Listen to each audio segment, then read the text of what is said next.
Hi everyone, I hope you managed to get through the first week of 2026 unscathed.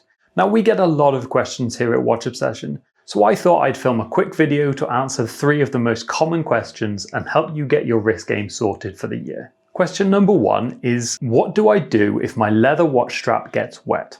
And we get asked this a lot, especially this time of year. Now some of our watch straps are waterproof or water resistant.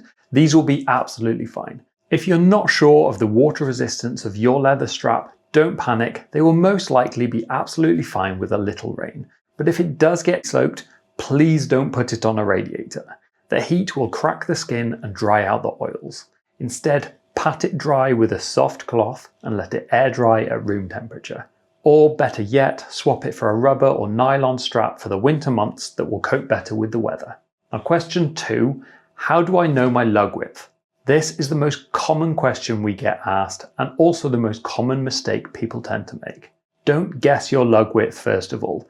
They're easy to measure with a standard metric ruler. Just measure the internal width of the lug in millimeters and that's it. If you're still not sure, we have a full in-depth guide right here that'll teach you all you need to know about measuring your watch. Question 3.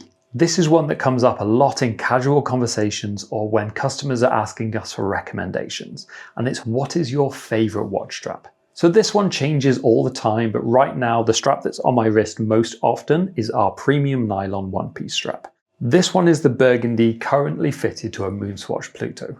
I love the comfort of it, the durability and the military styling, and there's also so many colors to choose from to fit most watches. I'm actually working on a longer deep dive video all about these that'll be going out next week. But if you can't wait, I'll put a link in the description right now so you can check out the whole range. Hopefully that clears a few things up, but if you do have any more questions, drop them in the comments and I'll answer them in the next video. Thanks for watching. I'll see you next time.